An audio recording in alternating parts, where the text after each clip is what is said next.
வணக்கம். என்னுடைய பேர் கேலக்ஸி பாலா. நான் ராமநாதபுரத்துலேருந்து.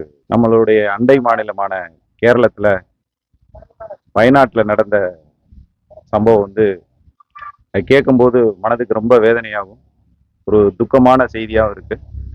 ஒரு மனிதனுக்கு உண்ண உணவு, உடுத்த உடை, இருக்க இருப்பிடம் வேணும். இந்த மூணையுமே இழந்து இருக்கக்கூடிய அந்த நம்மளுடைய சகோதரர்கள் ஏதாவது நம்ம உதவி பண்ணணுன்ற எண்ணத்துல என்னுடைய நிறுவனமான இந்த ஜவுளி கடையில இருந்து உடைகளை பாதிக்கப்பட்ட மக்களுக்கு நான் இந்த நேரத்துல இந்த உடைகள் எல்லாம் ராமநாதபுரம் மாவட்ட ஆட்சியர்கிட்ட கொண்டுட்டு போய் ஒப்படைக்க போறேன். மேற்கொண்டு இதை பார்க்குறவங்க, கொடை உள்ளம் கொண்டவங்க, நம்மளுடைய சகோதரர்கள், தொப்புள் கொடி உறவான அண்டை மாநிலத்துக்காரவங்களுக்கு நம்மெல்லாம் இதை பார்த்துட்டு உதவி பண்ணுவாங்கன்றது ஒரு முதற்கட்டமா ஒரு நம்பிக்கையில நான் இதை பண்றேன். நன்றி. செய்திகளை உடனுக்குடன் தெரிந்து கொள்ள உடனே சப்ஸ்கிரைப் பண்ணுங்க.